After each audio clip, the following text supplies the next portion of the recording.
¿Qué tal? Bienvenidos. ¿Os gustó la primera parte del Vintage dedicado a Amancio Amaro, al que nunca olvidaremos en lo deportivo y en lo personal? Esperemos que sí. Vamos con la segunda parte. Esperamos estar a la altura de lo que fue ese primer tiempo dedicado a Amancio e incluso superarlo. Seguro que con los comentaristas que tenemos aquí tenemos grandes posibilidades de hacerlo, más los cines y los vídeos que hay. Hay mucha historia que contar.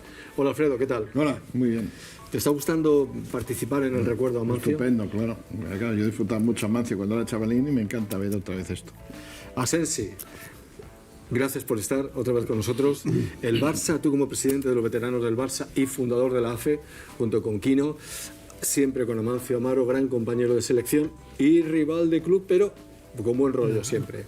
Siempre lo mismo. La gente a lo mejor se cree que porque uno juega en el Madrid y otro en Barcelona tendríamos enemistades igual que en el campo, ¿no?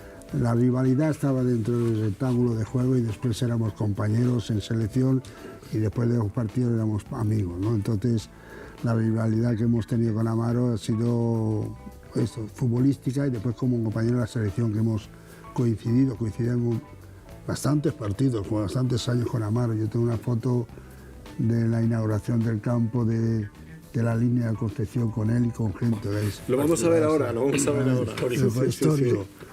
Sí. Y nuestro tercer invitado, Vicente del Bosque, que en su época de la selección supo conjugar ya también con la herencia y el legado de Luis Aragonés, Iñaki Sáez y toda la gente que había trabajado con ellos, a grandísimos futbolistas de muchos clubes, pero sobre todo del Madrid y del Barça, quizá porque había aprendido en el Madrid el valor de las jerarquías y de la figura de Amancio Amaro. ¿Puede ser eso también, Vicente? Sí, sin ninguna duda. Hemos tenido la experiencia como jugador y que lo hemos intentado luego aplicar como entrenador, pero indudablemente el Madrid y Barcelona deben de ser el peso, no solo el Madrid y Barcelona, también el Atlético de Madrid, que está casi en un nivel como el Madrid y Barcelona, pues de que representen bien al fútbol español. Ahora los tenemos a los tres en competición europea. Y eso siempre es bueno para el fútbol. Vamos a empezar con alegría y con música, porque el año 1968 fue un año muy especial para España y para esta casa, para Televisión Española, porque Maciel ganó Eurovisión. Entonces, en las famosas celebraciones de Santiago Bernabéu, con la plantilla de fútbol y de baloncesto, pues no sé si a Tony Leblanc, a Ángel de Andrés, o quizá a Raimundo Saporta o a Santiago Bernabéu se le ocurrió llevar a Maciel con los jugadores. Y estas son las secuencias de cine de aquella comida de Navidad del Real Madrid.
And the pettiness, a reflection of the emptiness. Hilarious, you think you're worth my time, you're delirious. Mysterious, because you hide behind a fake exterior. Inferior, you know I'll always be a bit superior. Get off of me, this ain't no humble brag. I want you to hear words, you can say them back. I want you to feel free from the chains that last, and to believe in what you got, it was built to last. Cantando La La La. El Al-Hilal fue como una Copa Europa del Madrid en esos años, se celebró mucho. Y por esos días hubo un partido de la selección de Eurocopa contra los ingleses. Los ingleses eran campeones del mundo y nosotros todavía campeones de Europa. Y habíamos ganado, el Marsella ganó en Londres. Entonces ya se daba por seguro que eso equivalía a que... Y nos dieron un repaso, la verdad, en el Bernabéu nos dieron un repaso a los ingleses. Es que vamos a ver esas imágenes, lo sabes, ¿no? No, Otra vez se sabe Miguel también. Mira, lamento haberte reventado. No, al contrario, me encanta. Veo que vienes muy bien preparado, ¿no? No, que me acuerdo, que yo no tengo historia, la he vivido. ¿Y cómo eran esas comidas en las épocas que tú viviste? O las del Barça también. Teníamos las comidas, las cenas en Navidad, entonces de las multas. Había los jugadores, teníamos en caso de que llegábamos tarde y hacíamos como una pequeña colecta para hacer la... Y luego también los patrocinadores se unían a esa comida. Esta no sé si sería con motivo de eso o sería después de haber ganado. Les he visto muy formales de traje, todo y corbata. Debía de ser haber ganado algo seguramente. Pues también tenemos reportajes muy buenos para conocer un poco más la vida de Amancio. En concreto, este que veremos ahora, el año lo veremos ahora, no lo tengo apuntado por aquí, pero es con las cámaras de televisión española entrevistan a su mujer, Consuelo Vicente, en casa, que nos acerca a la personalidad de Amancio Amaro. Nos encontramos hoy en casa de un superfamoso del deporte, Amancio. De Amancio sabemos mucho por las crónicas deportivas, sus regates, su facilidad para esquivar a los defensas y meter goles, pero sabemos poco de cómo es Amancio en plan hogareño, y a esto hemos venido, a que nos lo diga su joven esposa, coruñesa como él. ¿Cómo es Amancio en casa, Cheli? Pues Amancio en casa es normal, un hombre que tiene muy poco tiempo para estar con nosotros y lo aprovecha al máximo. Entonces le encanta la casa y, ya digo, pues estar con los niños y muy hogareño. ¿Qué aficiones tiene su esposo aparte del fútbol? Pues le encanta el cine y la televisión. Le gusta también ir a ver algún otro deporte, pero como tiene tan poco tiempo, pues más bien vamos siempre al cine. ¿A usted le gusta el fútbol? Bueno, me gusta cuando no juega mi marido, porque cuando él juega me pongo muy nerviosa y entonces no lo veo ni en televisión ni voy al campo tampoco. ¿Cuántos niños tienen ustedes? Tenemos 2. Óscar, de 2 años, y María Belén, que tiene 10 meses nada más. ¿Le gustaría que su pequeño hijito llegase a ser algún día futbolista como su esposo? Pues no me importaría, porque desde luego yo de la carrera de mi marido tengo mucho que agradecer. Usted conoció a su esposo en La Coruña cuando aún no era tan famoso. ¿Ha cambiado la fama, el carácter de su esposo? No, ni mucho menos, sigue siendo el mismo. No es que lo diga yo, sino sus amigos y gente que lo conocieron en aquel entonces, y sigue siendo el mismo. ¿Cuál es la parte menos grata para la esposa de un futbolista? Desde luego las ausencias, los viajes, porque claro, uno teme que le pueda pasar algo en viajes tan largos como hace, luego las lesiones. Desde luego hay muchas cosas. ¿Y la más grata? Pues la más grata, las satisfacciones que tiene uno cuando, por ejemplo, ganan, la alegría de cada vez que viene a casa, también muchas. Bueno, pues Cheli, le agradecemos muchísimo su intervención en nuestro momento femenino y le deseamos mucha felicidad con este estupendo deportista. Gracias. No hemos podido adivinar el nombre de esta compañera, ni no sé si alguno a lo mejor la recordáis. Pensé que era Mari Carmen Izquierdo, cuando la vi por detrás, pero no es Mari Carmen Izquierdo. Un nieto de Amancio estuvo en el Madrid, luego salió para otro equipo, creo, leí hace poco. Yo sé que jugaba bien, que era zurdo, pero luego no he seguido la pista. Sí. Pues nos vamos a la ciudad deportiva, a la antigua ciudad deportiva del Real Madrid, porque el 26 de mayo del 69 vuelve Pancho Puskás, que venía a un partido de homenaje que le hacía el Real Madrid ante el Rapid de Viena. Él está ahí y tenía que jugar algunos minutos, jugó 13 minutos y se entrena con los futbolistas del Madrid. Es de José Felipe, Amancio, a mí estas imágenes me gustan muchísimo, otra de Manolo Velázquez. Bueno, Vicente, tú que has estado muchísimo tiempo en la ciudad deportiva, lo puedes contar mejor que nosotros. Ahí está Pancho Puskás. Una cordialidad, ¿no? Es evidente que un hombre que había jugado tanto tiempo en el Madrid y lo que había hecho, pues era de casa, pero entenderlo como es el deporte. Esto fue 11 años después de su llegada, jugó 13 minutos y atención, se recaudaron 2 millones y medio de pesetas.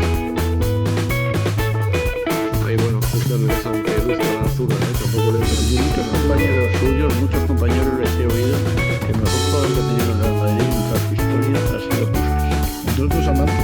Entre ellos sí arriba. Sí. Y Amancio decía una cosa, que todos, cuando va avanzando el tiempo, nos vamos yendo 5 metros más atrás, a partir de 30 años. Y Puskas, sin embargo, jugaba 5 metros más adelante cada año que pasaba. Lo ponía como ejemplo en eso. Un gran goleador histórico, reconocido además por la UEFA. Amancio también consiguió el Pichichi y encontramos otra imagen buenísima en la Ciudad Deportiva, un reportaje junto con José Eulogio Gárate, porque Real Madrid y Atlético de Madrid disputaban el Pichichi y también la Liga, y ahí estaban en tono de buen rollo, como yo creo que caracterizaba un poco a los jugadores de vuestra época, Amancio y Gárate. ¿De verdad te daría rabia quedar campeón de Liga y que el máximo goleador fuese Amancio? Pues no, en absoluto. O sea, a mí me encantaría, primero, que quedásemos campeones de Liga y segundo, aquí con mi compañero Amancio, pues me encantaría que fuese el máximo goleador porque yo no le deseo ningún mal a ningún compañero, pero al mismo tiempo también desearía que fuéramos Luis y yo, o sea, que me gustaría que quedásemos empatados. Gracias, Eulogio, pero de verdad, de corazón, deseo yo que tanto tú como Luis estuvieseis acompañados en el título conmigo, empatados. Bueno, muchísimas gracias. Aunque tú tienes más posibilidades. No. Pues casi fue, como decía Gárate, porque Amancio, Gárate y Luis se llevaron el Pichichi, los tres con 16 goles, y la Liga la ganó el Atlético con un punto de ventaja sobre el Atleti. El Madrid fue sexto con 35 puntos, jugaría la Recopa, una Liga de 16, bajaron el Deportivo de La Coruña, Mallorca, Pontevedra, en fin, unas temporadas me ha llamado la atención que empataban Amancio, Luis, Gárate, 14 goles, 16 goles, ni se marcaban muchos, y ahí estaban siempre 2 o 3 jugadores. Fue una época ¿no? más defensiva y más leñera. Hay unos fechis muy bajos de números. Era una época que jugar delantero era una heroicidad, jugar en punta era una heroicidad. Sí, Marcial, que de un año también empataba a Pichichi, no sé si era con Kini o alguno de también dos. Sí, es llamativo que fueron 16 goles cada uno. Exacto, es poco. Claro, Es muy... claro. Bueno, pues vamos a ver partidos importantes con el Atlético de Madrid, los hemos visto con el Barça. Hubo partidos, la verdad, muy interesantes de ver. Por ejemplo, este primero que veremos ahora, el 17 de marzo del 63, primer derbi que juega Amancio en el Bernabéu. Había jugado antes en el Calderón y había marcado un gol, y aquí también marca. En el Estadio Santiago Bernabéu, los capitanes del Real Madrid y el Atlético de Madrid cumplen con el equipo arbitral los prolegómenos de su segundo encuentro de Liga 62-63. Colchoneros y Merengue, segundo y primero respectivamente en la clasificación del campeonato, harán un sensacional partido en esta función nocturna, en la que el marcador anduvo a tono con la rapidez del juego. Iban 2 minutos y medio cuando un centro de Janko Daufi es rematado a la red por Puskas.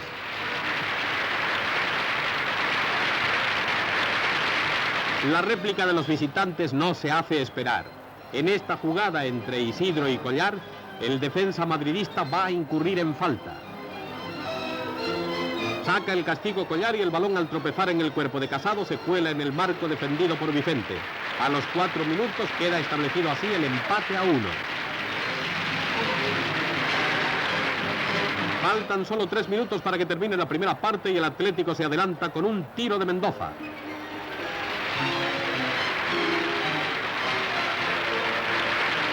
En la segunda parte se acrecentarán el interés y la emoción del encuentro, que no decayó en rapidez ni espectacularidad, a pesar de que Adelardo, Rivilla y Gento se hallaban visiblemente mermados de facultades.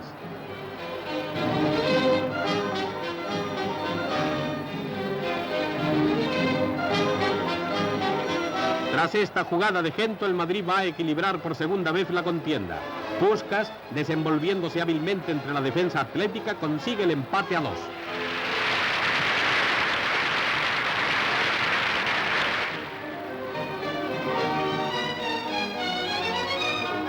No gozarían los blancos durante mucho rato de la esperanzadora igualada, porque tras esta serie de pases sin aparente fundamento práctico, se producirá un lanzamiento a Collar, que el extremo transforma en el 2-3 antes de que se cumpla siquiera un minuto del tanto anterior.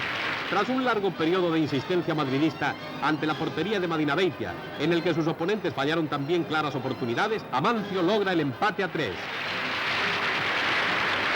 Faltando 5 minutos para el final, Félix Ruiz consigue el gol del triunfo que proclama anticipadamente al Real Madrid campeón del torneo por tercera vez consecutiva.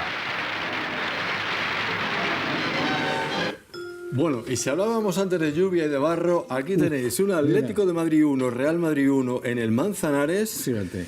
con gol pitado por Medina Iglesias, Otto Gloria entre el Atlético de Madrid, Muñoz, como casi siempre al Madrid, San Román y Junquera, guardametas en las dos porterías. Yo creo que en aquellos años 60 o ha dado la casualidad o llovía muchísimo más que ahora, porque estamos viendo un montón de lluvia y barro. Mira, gol de Amancio.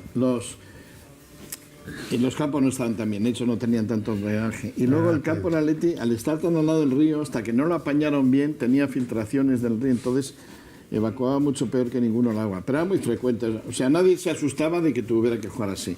Y así era raro en el Camp Nou, era raro en San Mamés, que tenía muy buena, pero era muy frecuente en cualquier otro sitio. Pero en el campo Celta de Vigo y el Bernabéu se podía ver así en invierno.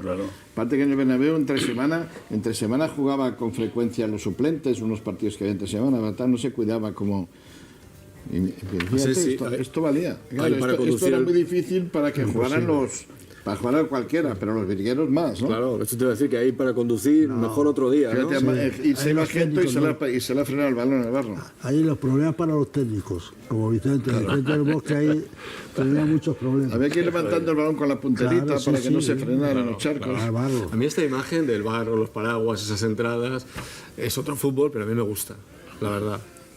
Los paraguas daban broncas, porque el que estaba detrás y no veía, se cabreaba de que otro tuviera el paraguas abierto. ¿Qué control ha hecho? Sí. Increíble. Ese que ha centrado el Amancio. Ahí tenemos al queridísimo Pechuga San Román en la portería del Atlético de Madrid. No jugó mucho, pero... No, ese fue el único año que empalmó casi 20 partidos seguidos.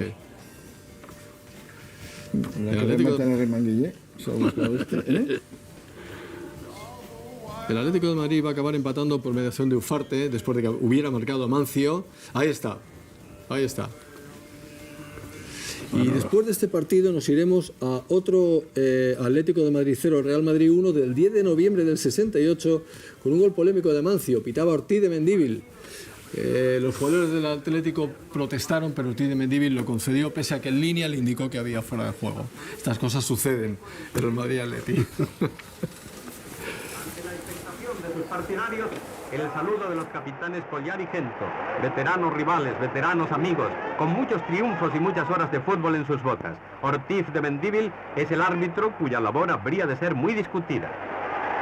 Ha elegido terreno el Atlético y saca de centro el Madrid con una jugada académica, pero pronto se colocaría el juego en la tesitura viva, nerviosa, que caracteriza estos encuentros.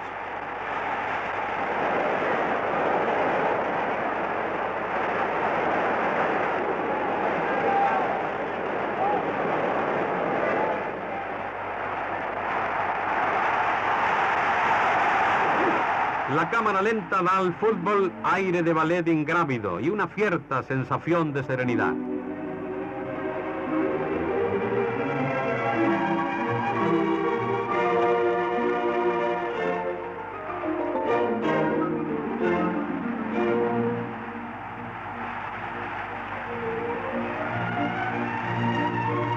Pero aún con este procedimiento las faltas de exceso de brío quedan patentes. Así este balón que va de grosso a Amancio y que Eusebio no puede controlar en su entrada, dando lugar a que Gento se cuele a toda velocidad. La desesperada intervención del Atlético hace que Gento ruede por el césped.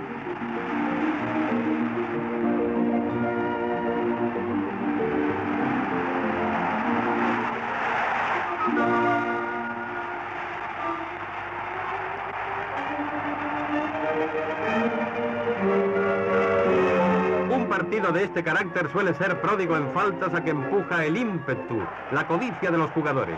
Así vemos esta de José Luis que hace caer a Calleja.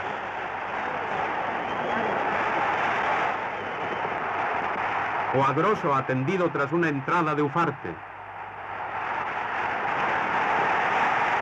El partido se caracterizó por un cerco muy frecuente puesto por el Atlético a la meta del Madrid, que sin embargo no pudo ser vulnerada. En unas ocasiones porque los delanteros atléticos fallaron, como en este pase de Ufarte que Adelardo en óptimas condiciones no acierta a rematar. Pero en otras fue la labor de Betancor la que impidió el gol atlético. El portero del Madrid realizó una antología de espléndidas paradas por alto y por bajo.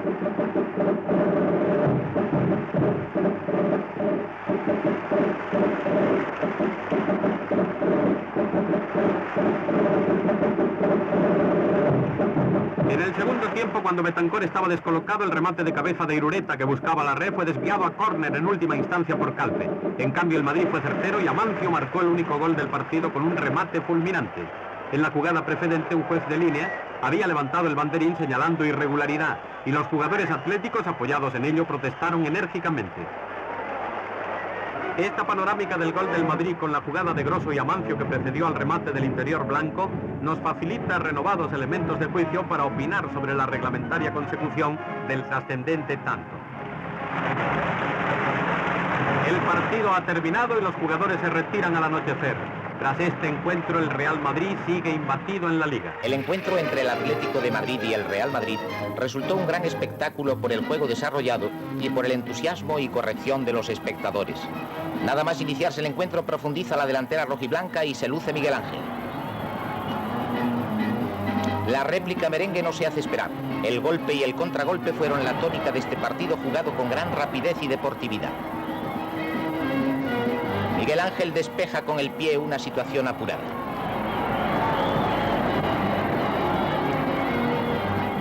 Amancio eleva el balón sobre Reina, pero el larguero impidió su entrada en la red.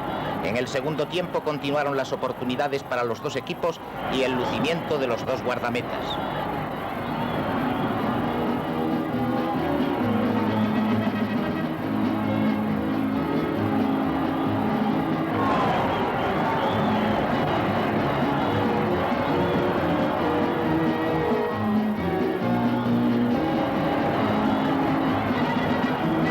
Y ahora un cabezazo madridista topa en el poste.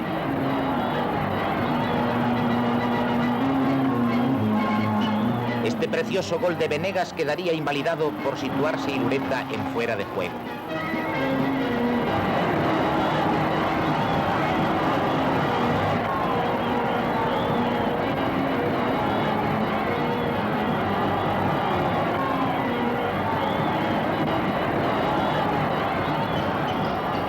En la prórroga, los rojiblancos estuvieron a punto de marcar en una de sus magníficas jugadas de ataque. Remata Becerra y Miguel Ángel despeja cuando el balón se colaba. Repetimos la jugada. Continuaba el empate a 0. La verdad es que ninguno mereció perder. Los penaltis decidirían el resultado con la venia de los porteros, que ahora descansan antes de entrar de nuevo en escena. Chuta Irureta y para Miguel Ángel. Amancio marca 0-1. Gárate logra el empate. Pirri acierta también 1-2. El lanzamiento de Salcedo se estrella en el travesaño. Del Bosque tira fuera el balón. Alberto marca empate a 2. Rumillán también acierta y adelanta de nuevo al Real Madrid 2-3. Gol de Becerra y nuevo empate, y Aguilar deshace definitivamente la igualada a favor del Real Madrid. El generalísimo Franco entrega la copa al veterano Amancio, capitán del equipo madridista.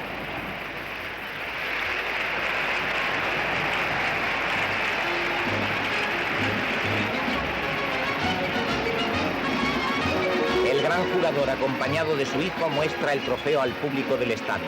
El Real Madrid consigue así proclamarse campeón de los dos torneos de la temporada actual. Mancio con uno de los muchos trofeos que recogió. Detrás de él estaba José María García, ya con el micrófono inalámbrico. Ahí esa forma de golpear y se te fue... Bueno. Era un golpe de seguridad para tirar un penalti, pero bueno, se fue. Sí, era humano.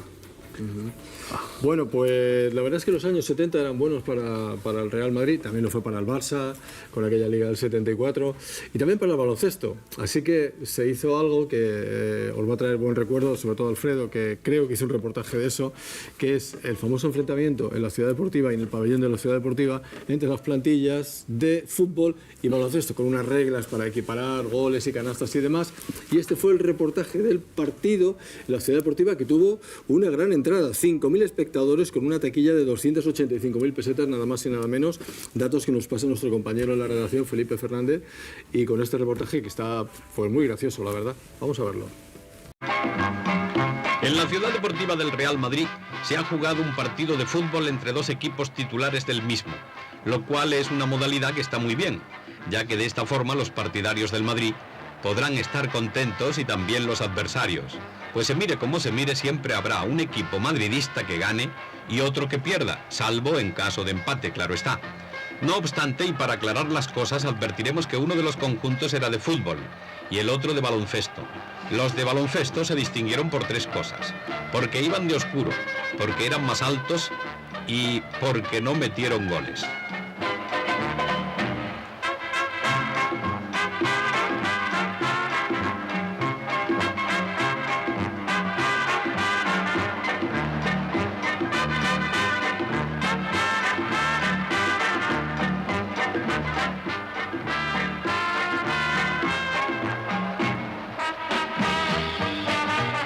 Los baloncestistas encajaron bastantes goles, pero no vamos a ponerlos todos, porque iba a aparecer una especie de ensañamiento con el vencido.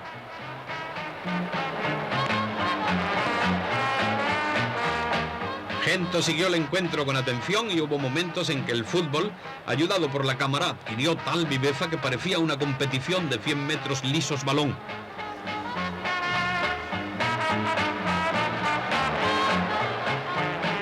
El chico del marcador trabajó de lo lindo y tuvo que desplegar una inusitada actividad. Hay quien dice que el portero de los de baloncesto y el chico del marcador estaban enfadados y que por eso el cancerbero se dejaba marcar goles para darle más trabajo. Otro más. Aquí hay algún cerrojo que falla.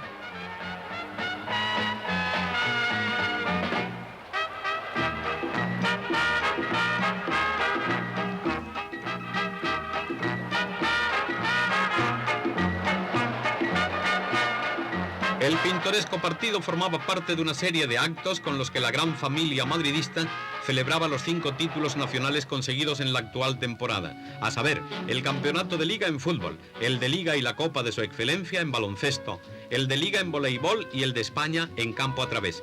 Por esta razón se reunieron autoridades, directivos, jugadores y simpatizantes a compartir el pan y la sal, bien complementadas ambas cosas con un suculento menú de esos que están prohibidos a los deportistas durante la temporada. Hubo discursos de conocidas figuras, simpatía, buen humor y al final la esperada intervención de don Santiago, en la que Bernabéu prometió seriamente que el año que viene el Madrid volverá a ser campeón de Europa.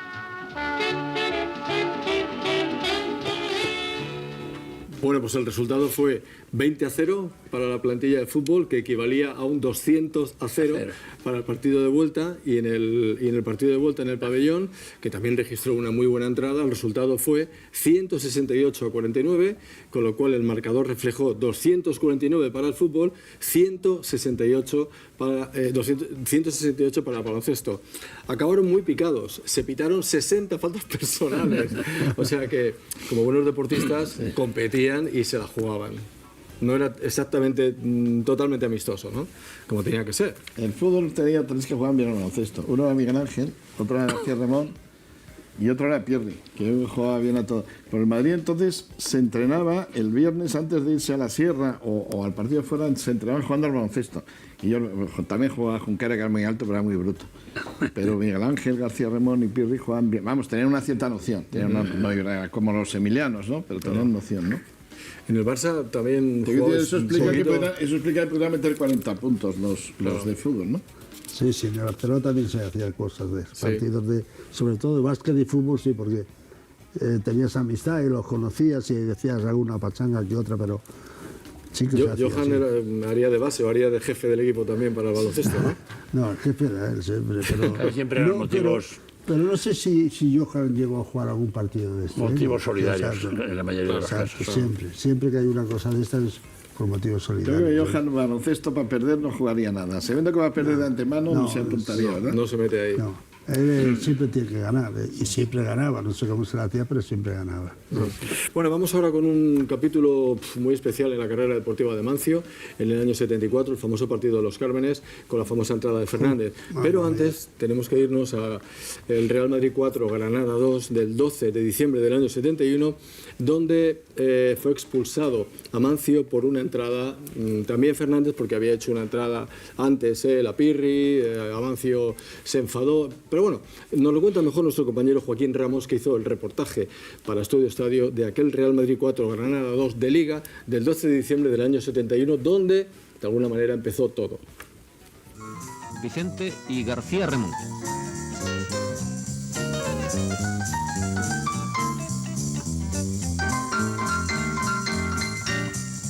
Y aquí se inicia lo que no es fútbol. Presten atención.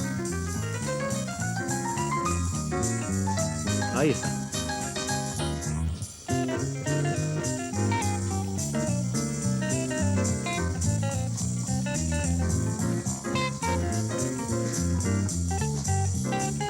Dos expulsiones, Fernández, que hubo de salida en camilla, y Amancio.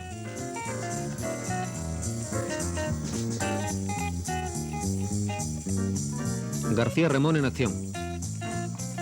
Y jugándose el tipo. Amancio estuvo 4 partidos expulsado y volvió el 23 de enero del 72 en un partido contra el Betis. Nuestro compañero Carlos Ceda hizo el reportaje. En el partido que esta tarde juega el líder Real Madrid en Sevilla frente al Betis, puede producirse la reaparición de Amancio, a quien ustedes están viendo en sus pantallas en el entrenamiento celebrado el viernes en el Bernabéu. Amancio ha cumplido su sanción de 4 partidos que le fue impuesta al haber sido expulsado en el partido Real Madrid-Granada jugado en el Estadio Bernabéu. Amancio se encuentra en perfectas condiciones físicas y técnicas para jugar. Su alineación depende ya únicamente del criterio del entrenador Miguel Muñoz, a quien se le han presentado, por cierto, algunos problemas en la formación del equipo por la indisposición en última hora del extremo Aguilar, por lo que se ha desplazado a Sevilla el extremo suplente Ortuño. Pero vamos a oír y ver lo que dice Muñoz respecto a Amancio. ¿Va a jugar esta tarde?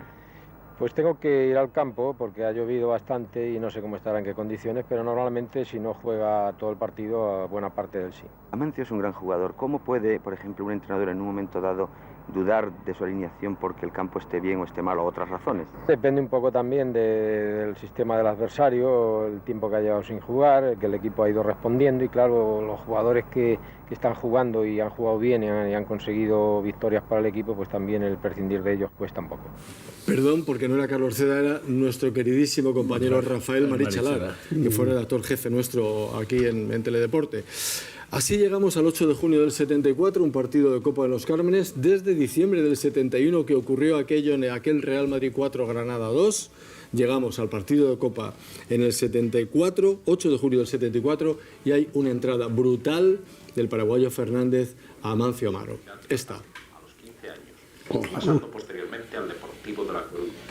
Ingresó en el Real Madrid, club en el que actualmente milita en 1962. Está casado y tiene 4 hijos. Es un jugador al que frecuentemente se le aplican los adjetivos de el brujo o el mago. Su última lesión, la cual se temió que le alejaría definitivamente de los campos de fútbol, tuvo lugar el 8 de junio de este mismo año, durante un encuentro celebrado en los Cármenes de Granada. Esa era un reportaje de Javier Basilio, otro legendario reportero de Informe Semanal, Amancio Amaro, con esas imágenes de la operación y las imágenes de la brutal entrada de Fernández.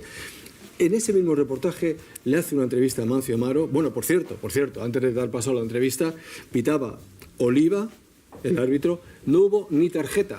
Oliva era catalán. Ni tarjeta. Sí. Esto hoy día... ¿Hay alguna explicación de aquello? No, yo creo que se intimidaban mucho en Granada en aquel tiempo. Además, esto era un reportaje de televisión, no se televisaban los partidos. Entonces, muchos árbitros pues se dejaban intimidar.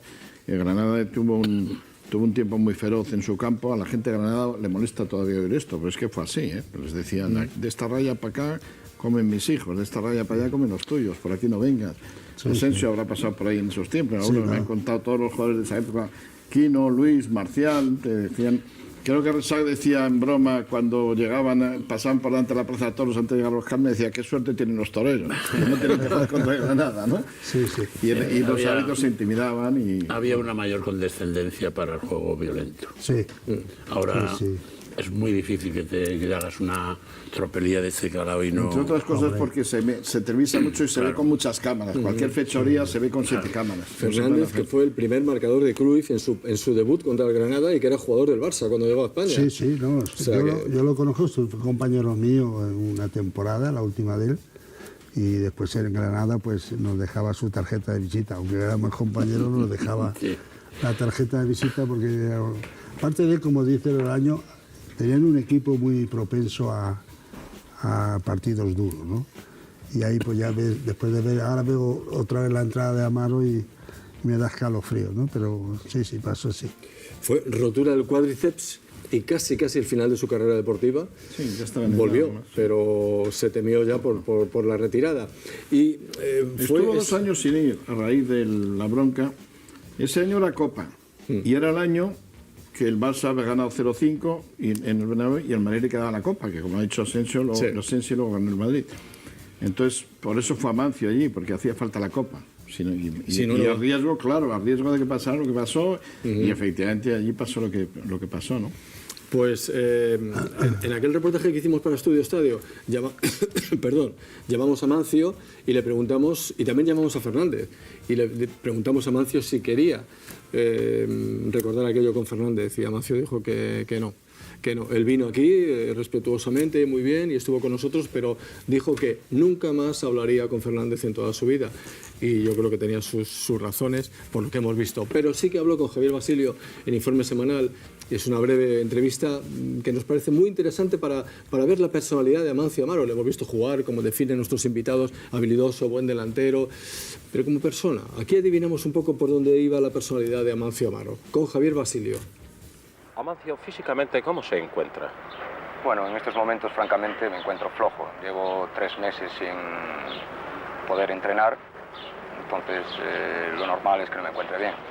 Durante el proceso de su lesión, ¿pensó alguna vez que tendría que retirarse de la práctica del fútbol como consecuencia de ella? Sí, la verdad sí, después del golpe recibido y de la operación y el proceso que tenía que llevar, pues pensaba que tendría que dejarlo.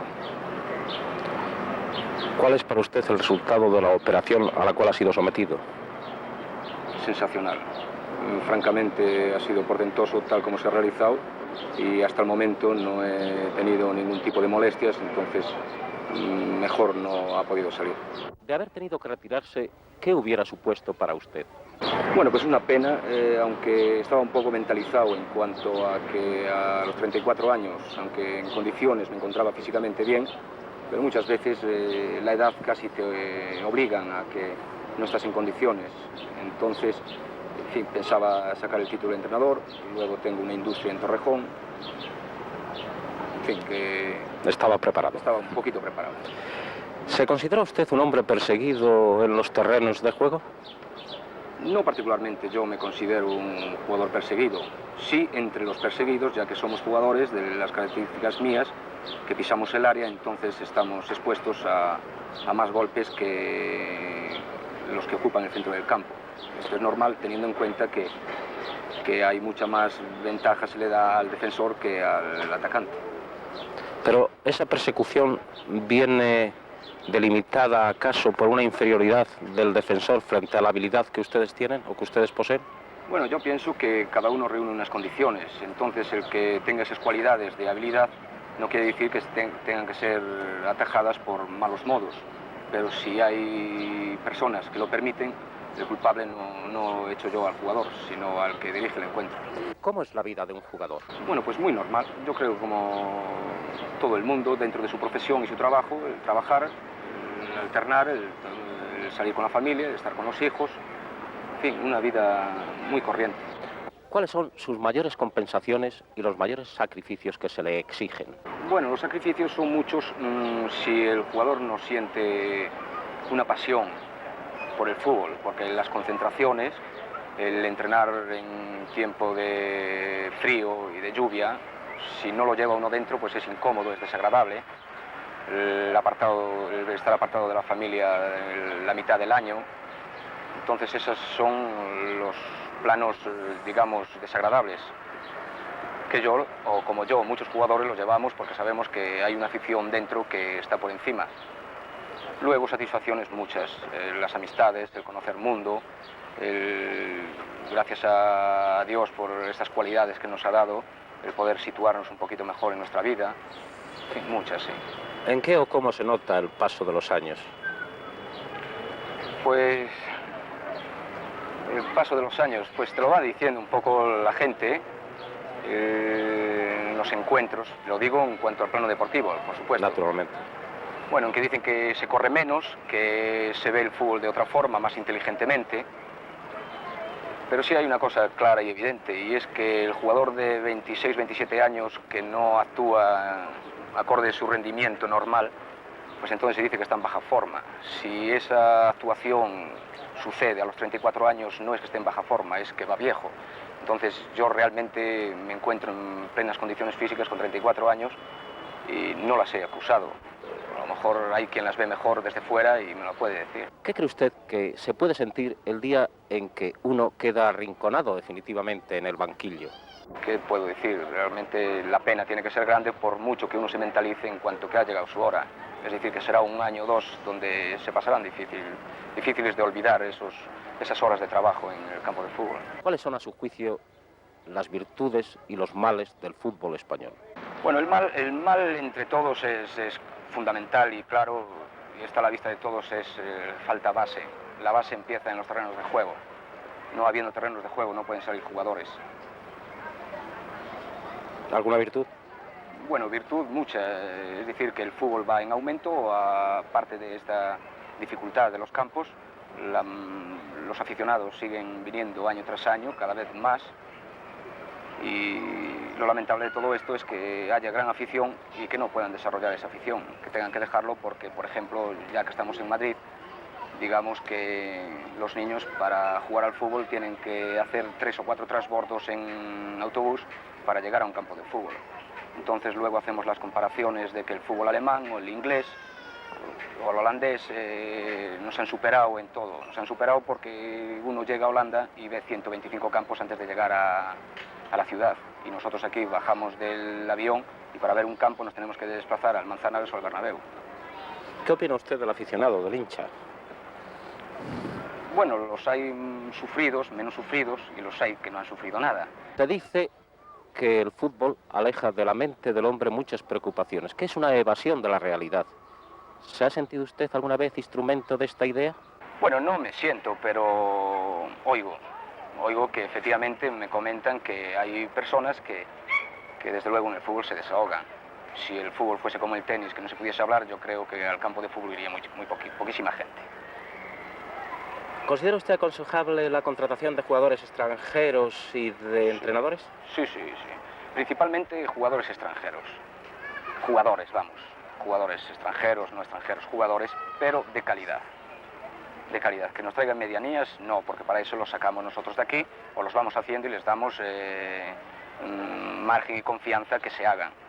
Pero jugadores que nos enseñen, sí. Es muy importante como todo tipo de espectáculo. Cuando vamos al cine, a un teatro, si el actor es bueno y es español, nos frotamos las manos y mejor. Si es extranjero, pues sí, nos gusta porque nos ha agradado y la actuación ha sido muy buena.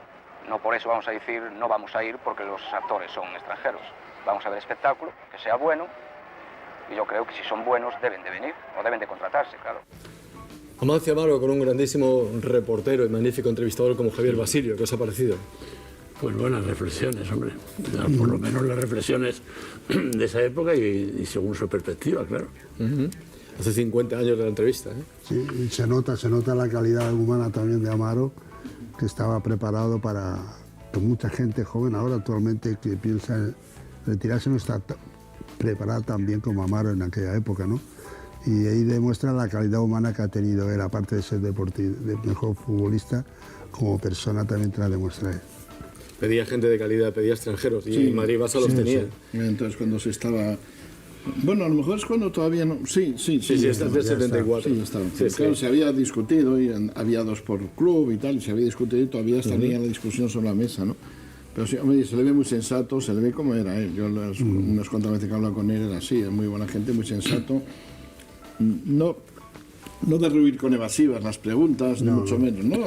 Todos los temas los afronta de una manera prudente, sin meter la pata en nada, pero muy ajustado a lo que son las cosas, muy bien, todo.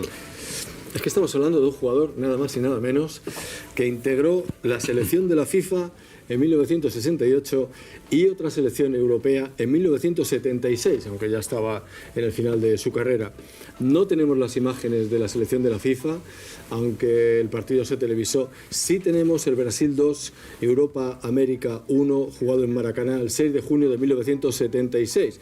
La verdad es que al principio pensábamos que las imágenes que vamos a ver a continuación, que eran las del partido del 68, pero no. Estas son del partido de 1976, porque ahí, a ver si podemos escuchar al comentarista, está jugando Dirceu en ese Brasil, y no podía ser en el 68 jugando Dirceu. ¿Esto es Europa-Brasil o qué es? Esto es Brasil y una selección de Europa-América. O sea, Brasil resto del mundo, por así decir. Yo jugué uno Europa-América en Barcelona. En Barcelona. Jugué yo. Y otra en la FIFA con selección del resto del mundo contra Argentina después del Mundial, que se ganó, también le ganamos ahí 1-2. Sí. Ha sido el cabezazo de Cristian, el extremo izquierda. Antes se hacía, esto ya no se hace, ¿no? Ya no se hace, no hay fechas para estas cosas, ¿no? Ni para los partidos de homenaje que antes hemos visto, como empezó viendo el de Amancio, luego el de... Ya no hay fechas para eso. Ahora se retiran jugadores con 10 años de carrera y no se les hace... Antes era una cosa más bonito, porque, oye, sentimental, tío. Aparte, la taquilla era para él. Se buscaba un equipo que hubiera sido significativo en tu carrera. El comentarista es mítico, comentó tu final de Basilea, José Félix Pons, por cierto. Bueno, vuestra final del Barça, Asensi. Sí. Nos hacía ilusión porque pensábamos que era este partido con la selección FIFA, selección mundial, pero no. Bueno, tampoco está mal, ¿eh? Selección, el resto del mundo contra Brasil, tampoco está mal. Creo que me comentaste una vez que tuviste ese partido, ¿no? De Brasil contra la selección FIFA. ¿Puede ser, Alfredo? Ya no me acuerdo. Uno que jugó Amancio, hombre, me acuerdo la foto, sí, y la foto de Amancio con Pelé, Amancio de azul, con el este de la FIFA. Pero hombre, también son partidos que tienen su gracia, pero no son partidos de verdad. Son partidos muy blandos, donde se suele dejar exhibirse al otro hasta cierto punto, ¿no? Pues aquí por Brasil jugaron Cantarelle, Toniño Cerezo, el más conocido quizá, Rondinelli, Clodoaldo, Ademir, René, Neto, Paulo César, Baguinho, Luciño y Dirceu y Carlos Alberto. Y por Europa, América, Bailey, Galindo, Figueroa, Carrascosa, Paulino, Brindisi, Ardiles, Kurz, estuvo Johan Cruyff y esa fue, por cierto, en la selección de la FIFA también estuvo Pepe Pirri, junto con Amancio, en el partido del 68. Que ahí ganó con 2 goles de Tostao. Fijaros qué selección, aquella del 68, con Carlos Alberto, Gerson, Everaldo, Rivelino, Jair, Tostao, Pelé, Paulo César, prácticamente el del 70, ¿no?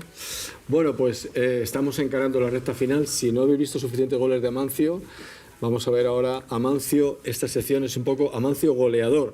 Ya hemos dicho que Amancio ganó 9 ligas, 3 copas, Pichichi de primera división en 2 ocasiones, 69 y 70, tercero en la votación por el Balón de Oro, como ha dicho Alfredo el año antes, 173 goles entre el Depor y el Madrid, 436 partidos desde el año 58 hasta 1976. Hemos seleccionado goles de Amancio genial, sería el título de esta sección, que empieza con el partido Real Madrid 4, Dukla de Praga 0, de cuartos de final del 18 del 11 del 64. Goles de Amancio, Grosso, no, 2 goles de Amancio y Grosso. 3 de Amancio y 1 de Grosso. 3 de Amancio y 1 de Grosso, correcto. Mejor el gol que viene inmediatamente después. Una preciosa jugada entre Serena, Pirri y Grosso, que este remató de cabeza. 2-0 a los 33 minutos.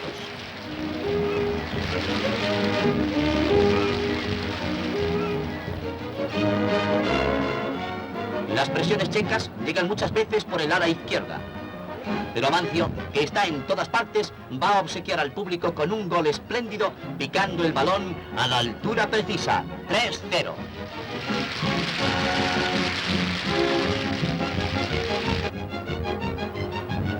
Se ha recobrado ya totalmente el Madrid, que redondea el triunfo con el cuarto gol logrado también por Amancio, después de un forcejeo ante la puerta de los checos.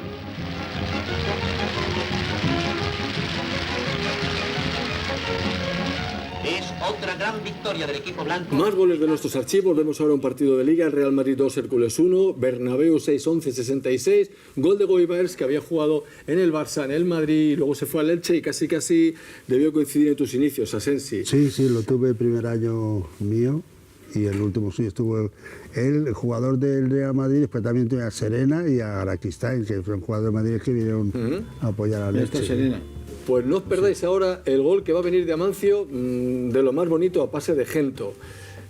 Va a llegar enseguida. Hemos visto golazos de Amancio. Estoy seguro que, bueno, vosotros que sois especialistas no, pero a muchos aficionados del Vintar les va a encantar. En cuanto llegue, que está a punto de llegar. Primero, antes, ese pase al área. Se lanza el guardameta del Hércules. Por cierto, el Hércules también marcó, lo veremos luego, por obra de Maxi Peláez. Que luego, ahí está el golazo de Amancio, ¡pumba! Según viene, con la izquierda. De primer toque. Sí. A mí me encanta este gol, la verdad. Ahí lo repetimos, ¡bum! Bueno, este reportaje, este Vintar merece la pena por vosotros que estáis aquí, por la cantidad de imágenes que vemos y por esos goles. De nuevo, gracias Alfredo por esta idea de rescatar lo que estaba un poco ahí, que yo andaba con dudas. Este es el tanto de Maxi Peláez, que luego acabó en el Oviedo, Calvo Sotelo, Langrea, Ponferradina y Palencia. Y atención, porque nos vamos ahora al Real Madrid 3, Sevilla 0 del 19 de febrero del 67. Amancio meterá el segundo, los otros dos, Pirri y Grosso. Sevilla dirigido por Sabino Barinaga, mítico, con aquellos jugadores como Lora, Rodri, el portero, no el del Atlético, sino otro Rodri.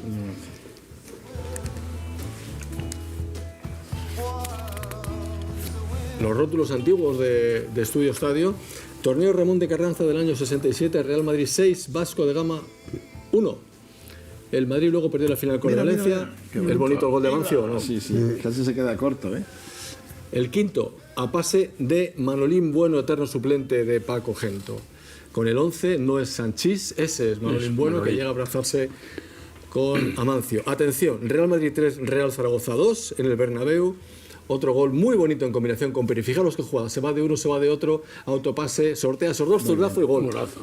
Maravilla, maravilla. Por eso decíamos que estos son los supergoles. Aquí jugaba Bustillo, que luego jugando en el Barça se lesionó el Bernabéu por una entrada de Pedro de Felipe, ya no fue lo mismo y acabó en el Málaga, donde recuperó un poquito el instinto. Repetimos ese gran gol y nos callamos para saborearlo entero.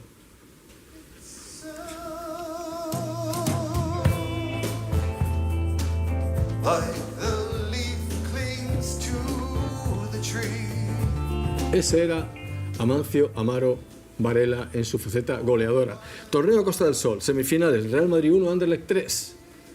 Ahí está Amancio de nuevo. Primer gol del Madrid a pase de Miguelín Pérez. Luego sus hijos jugaron en el Madrid y en el Cádiz. Alex, los hermanos, el pelirrojo. Pérez Aracil. Pronto llega la igualada. Aguilar saca un córner. Y aquí estamos en el Málaga. Málaga 1, Real Madrid 1. Narrado por José María García, que era reportero de Estudio Estadio. Y fijaros cómo está el campo. ¿Cómo ha sido, Amancio? Bueno, pues ha sido un rebote, la coge Velázquez, un centro Chu y yo me adelanté y la cepillé con la cabeza. Y aún pudo en este primer tiempo aumentar la ventaja del equipo madrileño, pero de esto oportunamente lo evitó. Y atención, Real Madrid 1, Atleti de Bilbao 0, narrado por Joaquín Ramos. No es la famosa foto entre Eibar y Amancio, creo que ha sido Goyo. sino otro. La manera de correr es de Goyo. Sí. Observen el salto de Zoco. Ahí. Vamos a ver nuevamente el salto de Zoco y al final de la filmación de este partido ralentizaremos la imagen. ¿Hubo empujón? ¿No hubo empujón de Zoco? Saltaron los dos. Y ahora la lesión de Iríbar y Anzarda. Guisasola, que había cedido el balón a su portero de cabeza, aquí acudiría afortunadamente a salvar lo que podría suponer el segundo tanto para el Madrid. Iríbar fue retirado. Pues cuando recordamos un Real Madrid-Athletic de Bilbao con Amancio e Iríbar de por medio, enseguida se nos viene al recuerdo ese partido del 11 de febrero del 68, en el que una foto posterior de la agencia EFE daba a entender que había habido un clarísimo penalti de Iríbar. El Lodo recogió esa jugada y aquí, como decía en tiempos Miguel Silva y Quique Guas, compañeros aquí en Televisión Española, juzguen ustedes. Mucha animación en los graderíos. Además, y como de costumbre, el Atlético se trajo la lluvia para ambientarse mejor. Pero la figura indiscutible fue el meta bilbaíno Iríbar, el cual durante los dos tiempos, pero en especial en la segunda parte, detiene toda clase de balones, resolviendo situaciones comprometidas para la meta vasca, como puede apreciarse en algunas paradas que congelamos para que las vean ustedes mejor.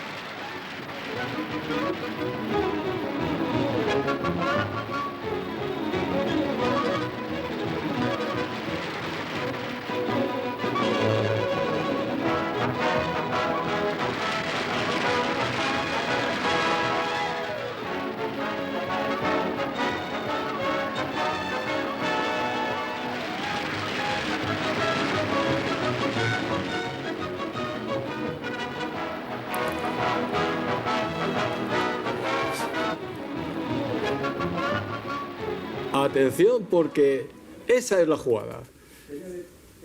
Y esta es la famosa foto, a que parece penalti. Pues no lo era, ya lo hemos visto en la jugada, que Amancio se cayó pues como un metro después. Y aquí lo explica Santiago Vázquez.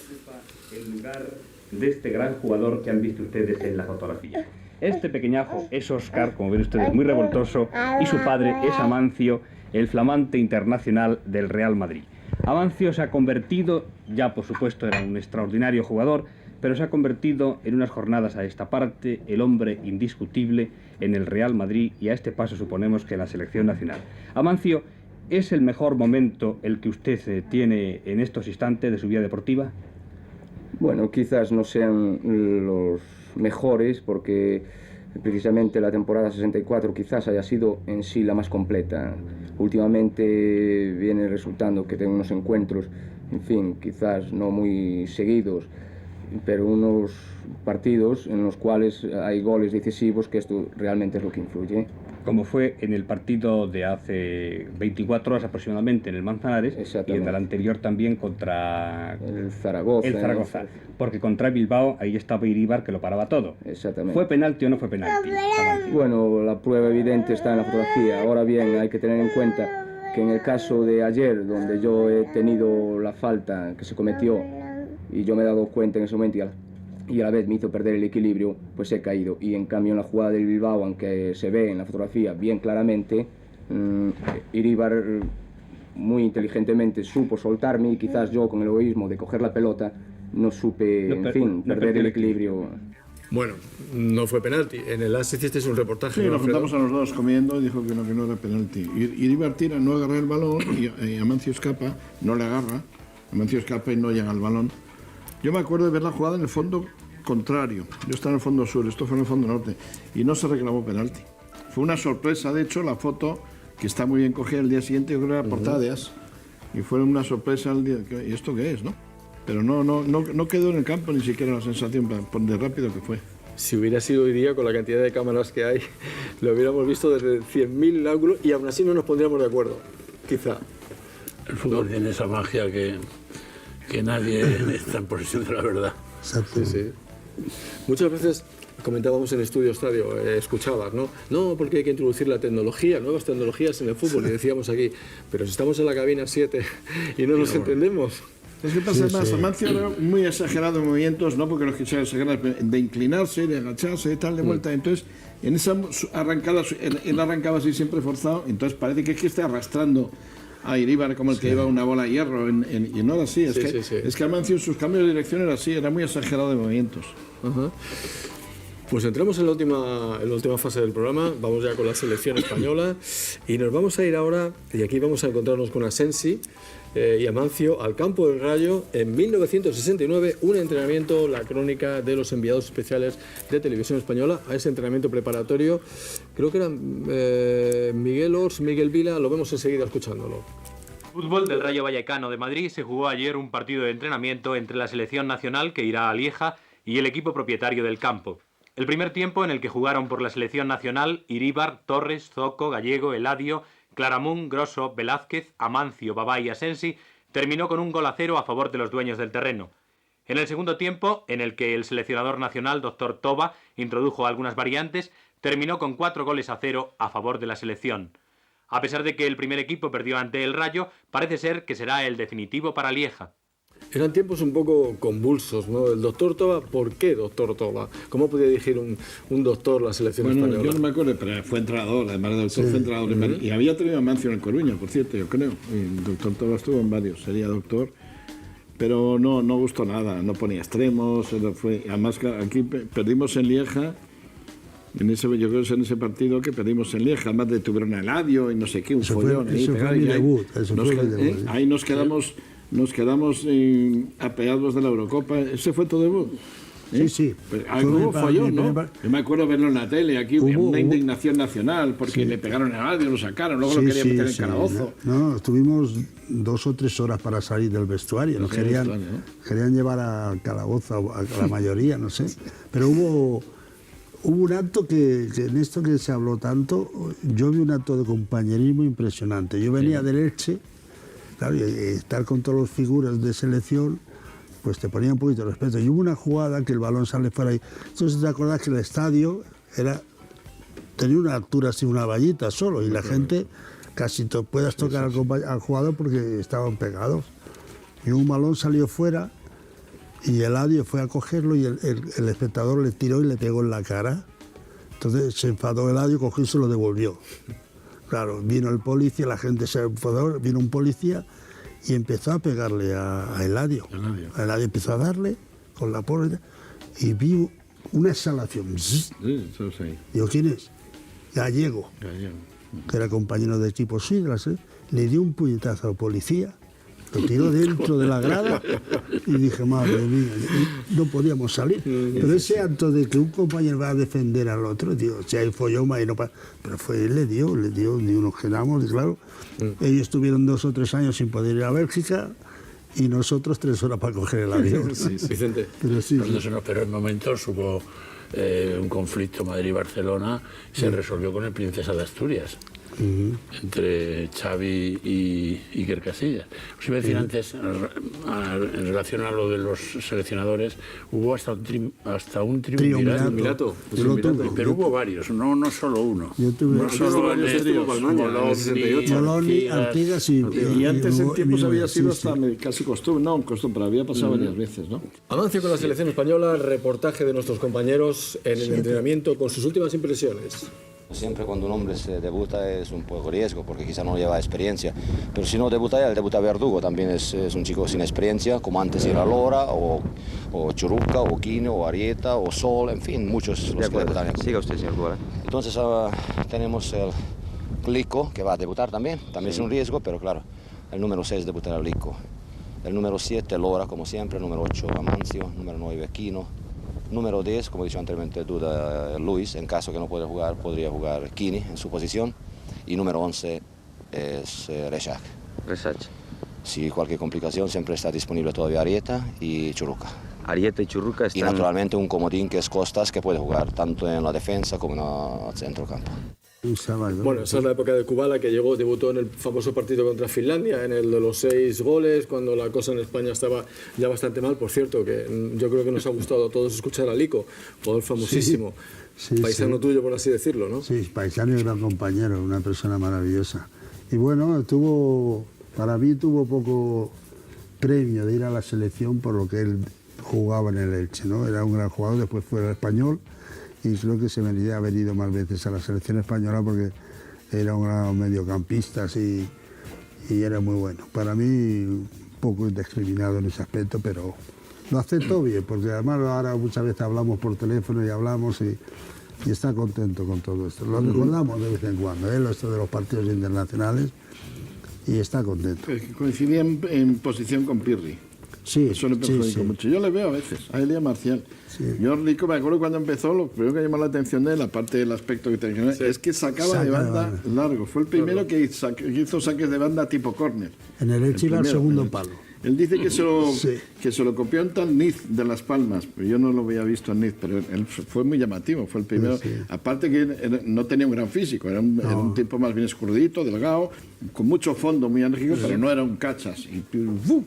Y la ponía al segundo palo. Niz estaba en esa plantilla que hemos dicho antes de Sinibaldi, en la época de Carnaval y Wolf y compañía. Y Paco Castellano, queridísimo, cuando hemos ido allí con las selecciones, sub y demás. Bueno, pues el que sí que habló con Amancio fue Miguel Vila, que medio fue comentarista de Televisión Española, hablando del Mundial de Inglaterra 66 y luego pasamos a ver partidos internacionales. Un mundial en su haber, precisamente el último mundial que jugó España, año 1966, Inglaterra. ¿Qué recuerdos le trae a Amancio ese mundial? Bueno, me trae recuerdos como jugador de fútbol. El haber conseguido una meta, el ir a un mundial, es algo de lo que soñamos todos los jugadores. En aquel mundial queremos recordar que había un excelente equipo, sin embargo Amancio no se hizo un buen papel.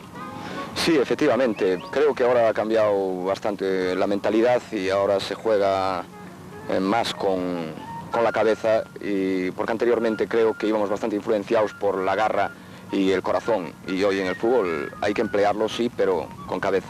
Recordemos con más detalle, primer partido de ese Mundial de Inglaterra. Bueno, el primer partido fue contra Argentina. Yo no participé porque estuve 15 días lesionado. Se ha conseguido empatar por mediación de Pirri, precisamente el 1-1, y luego el Artime, que fue el que metió los 2 goles, ha vuelto otra vez a hacer diana, ya que estaba en un momento muy bueno. El segundo partido lo realizamos contra Suiza, donde se comenzó con sorpresa, ya que Suiza era un equipo el más flojo, consiguió ir ganándonos, luego hubo el famoso gol de Sanchís, el del empate, y a continuación he metido yo el 2-1. Y el tercer partido, donde necesitábamos la victoria, fue contra Alemania, y que efectivamente estábamos consiguiendo ese triunfo tan necesario para nosotros, que era el ganar a Alemania. Íbamos ganando 1-0. Luego, faltando escasos segundos para finalizar la primera parte, nos metieron un gol desde un córner, un tal de Emirates, y ya tuvimos que ir a tumba abierta a conseguir la victoria. Y en esos últimos momentos de la segunda parte, Uwe Seeler consiguió el 2-1 a favor de Alemania, y así fue como hemos quedado apeados en ese mundial. Bueno, pues ahora sí, este partido que hemos comentado del 28 de febrero del año 68, un amistoso frente en el Sánchez Pizjuán, con 2 goles de Amancio y Rifé, con Domingo Balmaña. Por cierto, que en este partido debutan, atención, Fidel Uriarte, Rifé, que también mete su primer gol, Claramunt y Canós, otro compañero tuyo, también en el Elche. Y aquí vemos a la selección llegando, ahí está Manolo Velázquez y Luis Aragonés, Claramunt, que debutaba en esa época con Domingo Balmaña, y nuestros compañeros de la prensa hablando con Amancio Amaro. Ahí está Domingo Balmaña, luego mítico comentarista con José María García. Lo que usted diga, don Domingo, etcétera, etcétera, ¿os acordáis? En la llegada de la selección. Y ahora sí que se produce el partido que antes mencionaba Alfredo Relaño, el 6 de mayo del 68, ahí está este partido entre las selecciones de España e Inglaterra, clasificatorio. España había perdido en la ida y aquí las cosas no se ponían mal con ese gol de Amancio. Amancio siempre pasó una cosa, se lesionó a Gallego y le tuvieron que poner de delantero falso, y por atrás se reorganizó todo, se metió a Pirri atrás y ahí se estropeó todo. Pero Gallego era un central tremendo. Sadurní, paradas espectaculares, perdón, Alfredo. Sí. Hasta el gol de Peters. El Chato ha sido un gran portero, hombre. Y Hunter en el 55. Estaba Alf Ramsey, nada más y nada menos, que como seleccionador de Inglaterra. Bobby Charlton ahí, mira. Estaba Bobby Charlton. Y esto es un poco, habíamos ganado en Eurovisión, Maciel, pero nos derrota el campeón del mundo. Claro, es que además ya por haber ganado en Londres Maciel ya pensábamos que íbamos a ganar los ingleses siempre en todo. Bueno, pues sigue el capítulo de momento no demasiado brillante de la selección española con este partido ante Bélgica, grupo 6 de clasificación para México 70. Aquí estaba el doctor Toba. Sí, sí. Especialista de traumatología y rehabilitación, además de entrenador, claro. Era la época que se empezaba a jugar y jugaba sin extremos. Y eso era como un ultraje a la bandera en aquel momento. Entonces, además los habíamos tenido muy buenos, acaban de retirarse Gento y tal. Entonces el jugar sin extremos no se le soportaba Aparte que no íbamos con la selección mucho. Con la selección iba según lo que hicieran los de tu equipo. Ahí marcó el gol Gárate a pase de Amancio en este nodo a color. Bueno, el caso es que en la clasificación llegó el triunvirato, perdimos 2-0 contra Finlandia. Creo que tú estabas allí, no, todavía no. En el 69 nos gana Finlandia y esto nos hunde definitivamente y se va a jugar a la línea poco antes de que se cerrara la verja. Y aquí hay un claro contenido político en este cine, un poco como en contra de lo que estaba pasando, y España está eliminada y es el debut de Kubala en el equipo, en la selección. Y el último partido de Gento.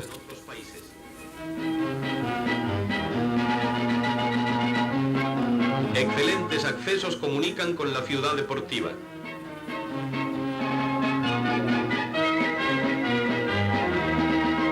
Para la inauguración se ha reservado un plato fuerte, el fútbol. La selección española va a competir con la de Finlandia. Los graderíos del estadio de la Línea de la Concepción se llenan y aparecen pancartas alusivas. Yo creo recordar no está que nada mal, como ha dicho un agudo comentarista. La reina Isabel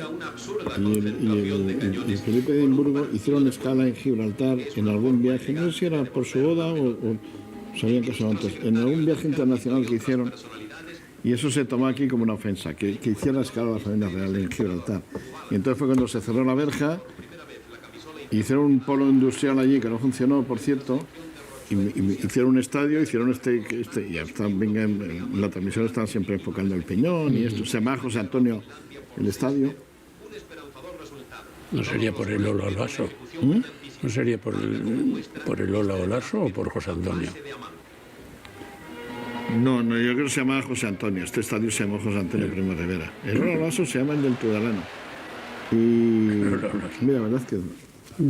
Bueno, atención a este partido. Estamos en la clasificación de la Eurocopa para el 72, partido ante la URSS. Se le llamó entonces el partido del siglo porque suponía una revancha claramente de la final del año 64. Y ahí está la selección española en el antiguo estadio Lenin, actual Luzhniki.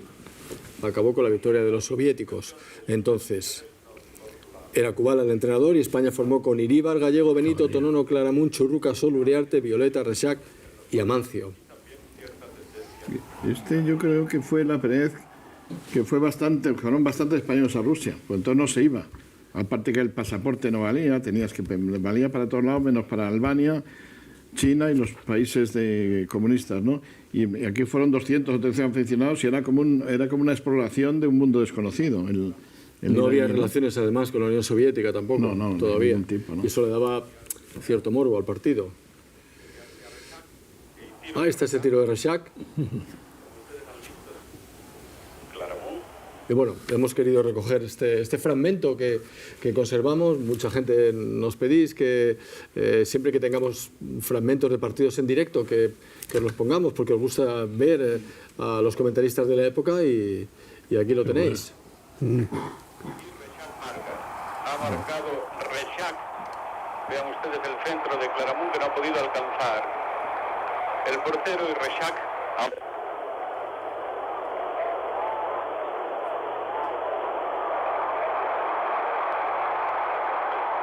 Es Amancio, Rexach.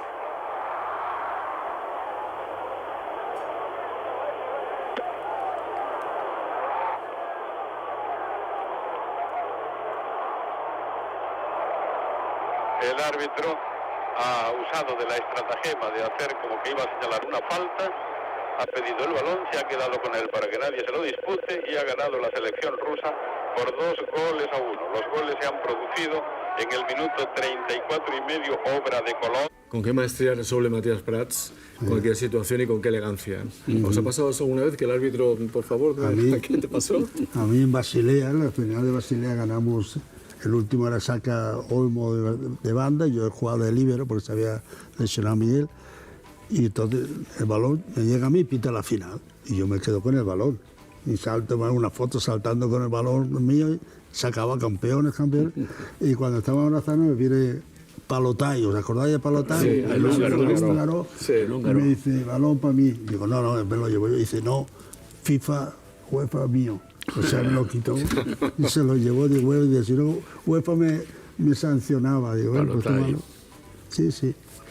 Pues Amancio Amaro también estuvo en esos enfrentamientos casi continuos a mitad de los 70 contra la selección de Yugoslavia, que tantos disgustos causaron con aquel mítico gol de Katalinski. No empezó la cosa mal con el empate a 2 en Las Palmas, terminó mal con lo de Katalinski, y luego años después, gracias al gol de Rubén Cano a pase de Cardeñosa, ya se acabó con aquel síndrome de Yugoslavia. Nos vamos brevemente a aquella fase de clasificación ante Yugoslavia, creo que o con la charla de Kubala o con el partido, donde también hay goles importantes.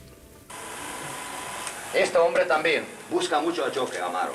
Va a buscar su cuerpo. Procura soltar el balón, marchar de él, porque es lo que busca. Pero sí que atentos cuando ellos tienen el balón. Nosotros jugamos por nuestra inspiración cuando tenemos el balón, pero cuando tienen el balón ellos, es que atentos con estos hombres, estos laterales, que suben muchísimo. Ahora viene otra que es fácil. El número 4, como le dije, este se llama Pavlovic, este se llama Paunovic. Se sitúa en esta posición. Su experiencia la aprovechan, que cuando este hombre se va al ataque, este hombre queda quieto por si acaso hace falta salir aquí. Si este hombre le lleva hacia allí, al delante del centro lleva hacia allí, al defensa central, este hombre ocupa esta posición. Y siempre con un hombre que está predispuesto a ayudar a quien sea. En el centro de campo, ellos se sitúan el número 8, con el número 8, número de importancia, pero sí Achimovic. Así se sitúa Achimovic. Es el hombre cerebro y es el eje del equipo. Tiene un físico parecido como Pancho, como Pushka. El Estadio Insular de Las Palmas de Gran Canaria ha sido el escenario del partido de fútbol entre las selecciones de España y Yugoslavia, clasificatorio para el Campeonato Mundial de 1974. En presencia del árbitro inglés, señor Walker, los capitanes de ambos bandos se intercambian banderines. En el primer tiempo, España, que necesitaba marcar a toda costa, jugó forzando sus posibilidades.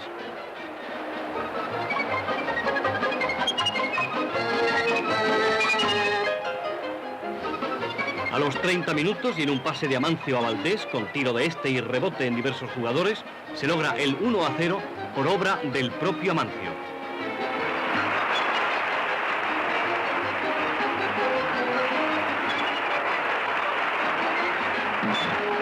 Los yugoslavos no tardaron en reaccionar, haciendo intervenir a Iriban en diversas ocasiones.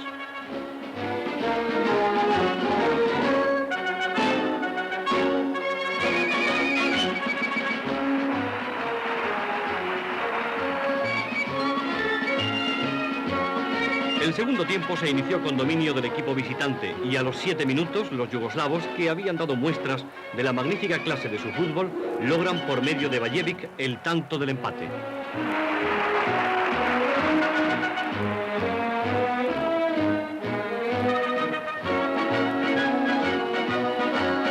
A partir de ese momento dominan netamente y 8 minutos más tarde el mismo jugador, Bajevic, que confirmó su fama de goleador, marca el segundo gol. Véanlo ustedes.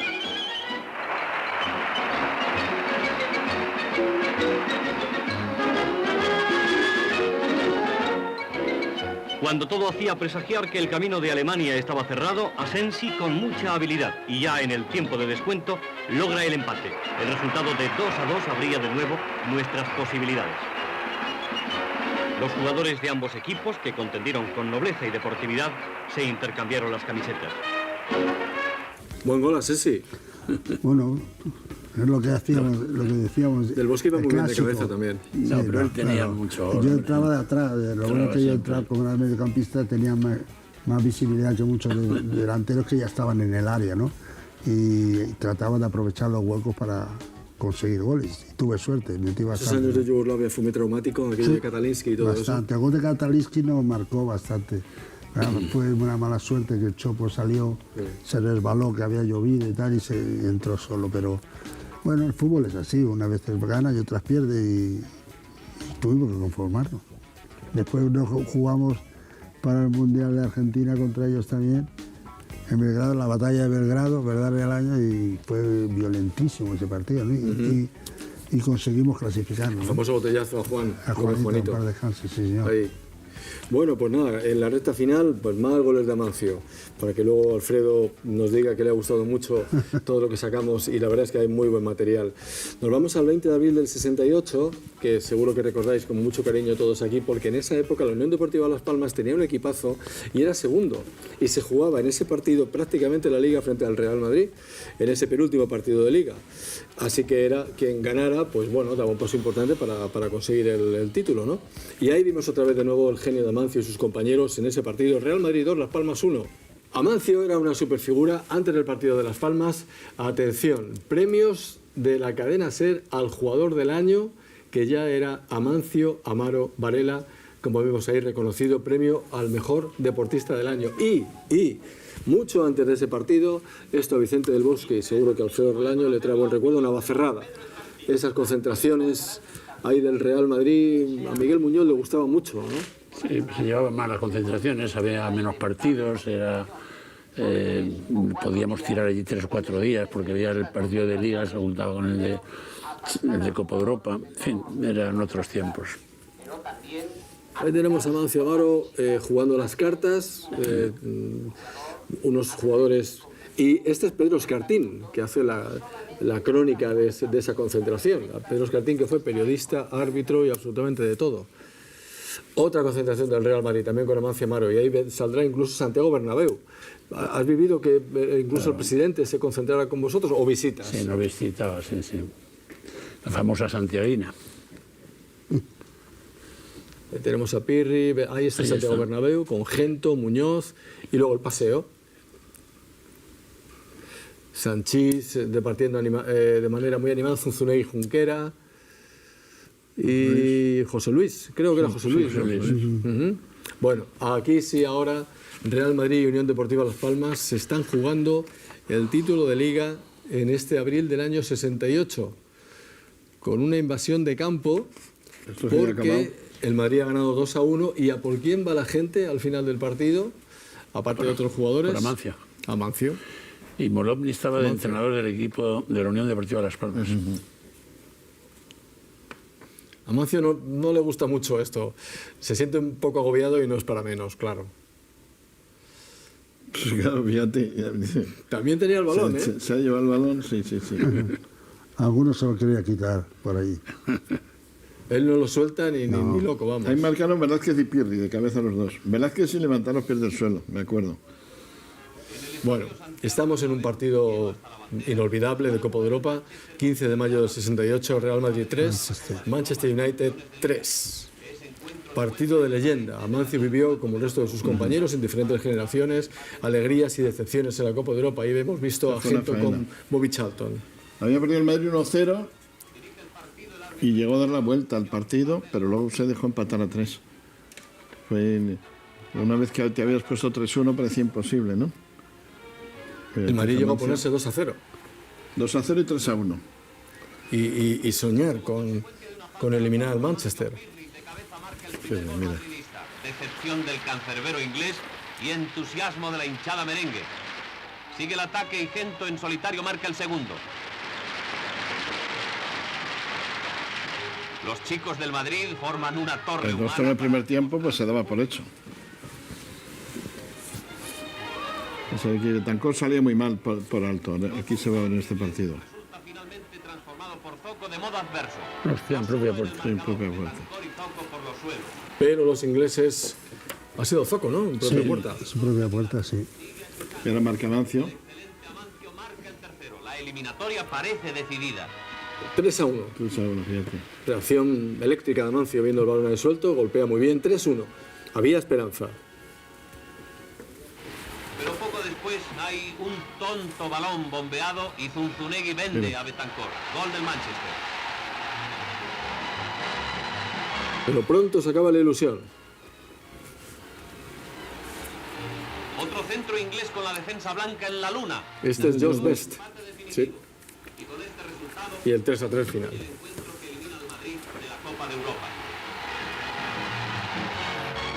La final se la ganó el Manchester al Benfica. 4-1. Justo a los 10 años de haberse matado el Manchester. Y este partido es muy significativo. Este es el partido de vuelta. Bayern de Múnich en Real Madrid. En la ida, recordáis, Linemeyer, etcétera, etcétera. El loco del Bernabéu que salta a por el árbitro. Este partido es el último de Amancio en la Copa de Europa. Acaba expulsado al final y el Real Madrid pierde por 2 goles de Torpedo Müller. Pues alguna ocasión que tiene. Ahí tenemos a Amancio. Camacho.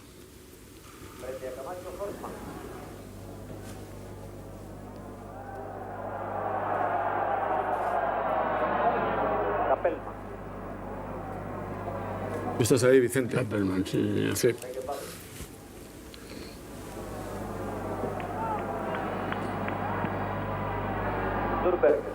No podíamos con los alemanes. Fuerte los cojones, ¿eh? Y nombre fijo que lo marque ahora. Que le pongan un taxi sí, ¿A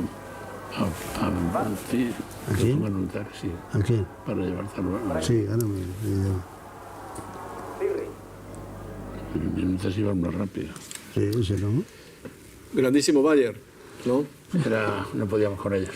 Hombre, estaban ahí todos los casi campeones del 74, campeones del mundo del 74.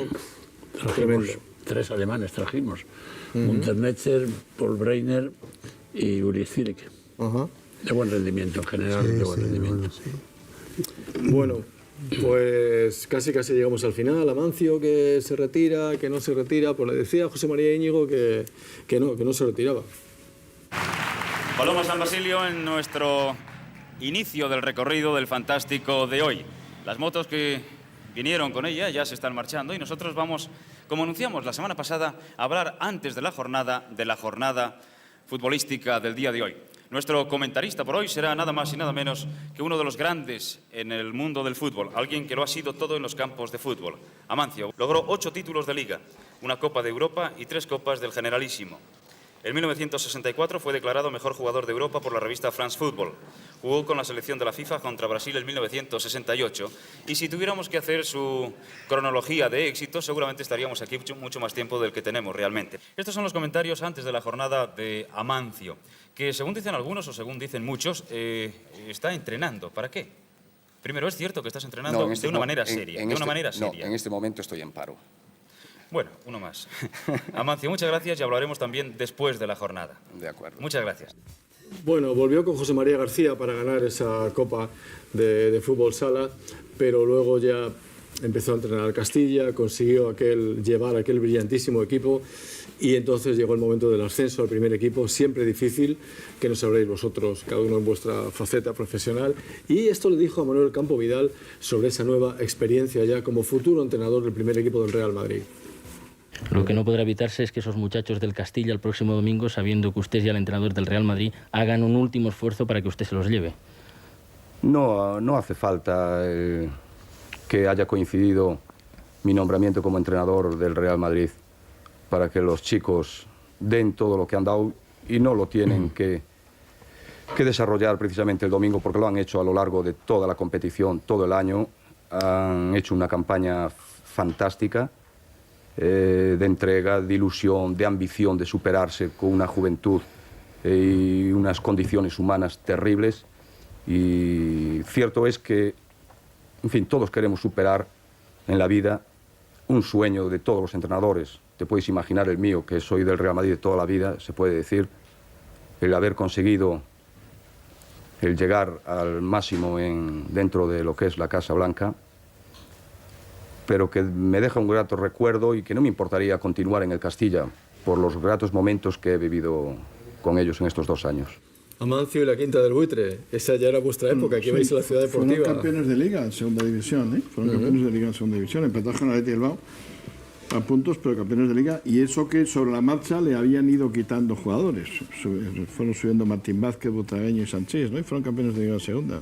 El gran artículo de Luego, cuando subió al Madrid, que no podemos olvidar. Luego, cuando subió al Madrid, tuvo mala suerte, hubo una eliminación con el Inter y una noche turbulenta, y eso se lo llevó por delante. Tuvo mala suerte como entrenador. Es que entrenar a los grandes equipos, a Vicente no se lo preguntamos, porque bueno, pero eso es tarea complicada, ¿no? A Sensi Vicente el que quiera responder. No, mejor el que ha sido mi entrenador duro. Bueno, hemos caído en buenos momentos también y hemos disfrutado del éxito, aunque también es natural que cuando hemos llegado al primer equipo es porque se venían de algún fracaso. En fin, toda esa hay que saberlo, hay que intentar conducirlo y guiar un grupo, ¿verdad? Bueno, eso no es... Cuando entras a un primer equipo como él, lo más importante es tener mano derecha, ¿no? del vestuario. Bueno, eso no es fácil, ¿eh? El vestuario, eso... lo digo, que era sin abusar mucho, pero bueno. Sin abusar mucho de la mano derecha, no. Pero Amancio parecía tenerla. ¿Qué fueron? ¿Factores deportivos más que otra cosa? Hubo un desastre en el Inter y luego por la noche una juerga y eso le pareció que no tenía mando en los jugadores y tal, y en ese revuelo se lo llevó. Bueno, yo creo que fue más bien un golpe de mala suerte. Pues hasta aquí hemos llegado. Os agradezco mucho que hayáis estado y que hayáis recordado la figura de Amancio Amaro, sobre todo al capitán del Barça y presidente de los veteranos. Un gesto por tu parte venir aquí. ¿Y alguna cosa que quieras añadir más de Amancio Amaro? No, solamente agradecerle esta invitación, porque la historia de Amancio ha sido o es universal, y todos los que hemos jugado y hemos sido compañeros de él tenemos un grato recuerdo de Amaro, o sea que es un jugador inolvidable y compañero inolvidable. Pronto habrá un Madrid-Barça, ¿una porra para el derbi, para el clásico? Perdón. Yo te doy 2-0 para mañana, o sea, yo te tengo que, soy del Barça, tengo que ganar el Barça, sí. Bueno, pues sin ninguna nostalgia, pero me ha gustado verlo. ¿Te ha gustado? Sí, me ha gustado. Sí. Pero tampoco sin ninguna nostalgia. No quiere decir que los que hemos pasado por esas etapas hechas sin añoranza ni programa bonito. Lo decía Michel al principio, ¿no? Y lo habéis reseñado vosotros, que jugadores como Amancio hay que recordarlos siempre. Siempre. Y fue importante porque él mantuvo el cartel del Madrid cuando el derrumbe de la gran generación de Di Stéfano, pues que lo hemos dicho antes, y en la época sin extranjero. Entonces, él mantuvo la bandera del Madrid muy en alto, ¿no? Yo siempre presumo que estuve con los Yeyés y coincidí con los de la Quinta, no, los de la Quinta del Buitre. En una etapa un poco más gris del Real Madrid. Pues me lo has puesto muy bien para meter el gol, porque luego podrías prolongarlo a los Galácticos. También, sí, bueno, pero eso ya es otra cosa. Eso no te interesa. Bueno, muchísimas gracias a los tres, de nuevo, y a vosotros gracias. Este programa se ha hecho un lunes 18 de marzo por circunstancias especiales. Iba a ser un punto y final, pero no es un punto y final, es un punto y aparte, pero sobre todo un punto y seguido que haremos con más ilusión todavía. Nos esperan, afortunadamente, nuevas aventuras en Conexión Vintage y nuevas imágenes maravillosas que descubrir. Aquí estaremos con gente como ellos, que son, y sois vosotros también, sensacionales. Gracias, seguimos en Conexión Vintage. Hasta pronto.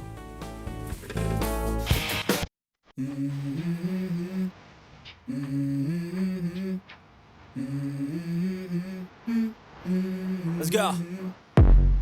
I wake up to a little bit of drool on my pillow, feel like it's gonna be a bad day. Yeah, I'm tired of shit, and the coffee ain't hit yet, damn, ain't that great. I don't wanna go to work, cause my boss is a jerk, and I'm not even that paid. I need a change in my life, cause I don't feel alive, and there's nothing that makes me happy. Hold my beer for a minute, I'm about to quit my job, cash in for a ticket. I'm going on a trip and I don't plan to visit. I'm gonna stay there till I feel like I'm winning, and this is just the beginning. I need a big change, help me feel like living. I need a big swing, home runs I'm hitting, and I'll never look back, moving on till I get it all. And we all got dreams, we all want things, but what you gonna do for it? How you gonna move for it? What you gonna be? And do you believe you can do anything? But what you gonna do for it? How you gonna move for it? What you gonna be?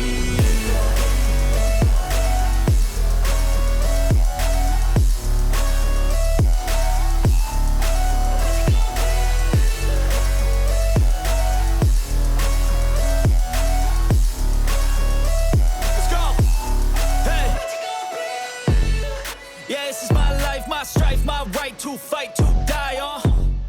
And this is my game to play, to claim a brand new name, oh. And I ain't gonna lie to you, I'm a bit nervous that I might screw everything up that I've ever done. But what's the point of living if you ain't having fun? I guess I'll try this, try that, might miss, gotta find what I'm good at. I guess I look here, look there, over where am I scared, where am I at? I gotta make it in this life, whatever makes me happy, know I'm doing things right. Sipping in the summer on a goose and Sprite, or find a nightclub for the end of the night, oh. And we all got dreams, we all want things, but what you gonna do for it, how you gonna move for it, what you gonna be, and do you believe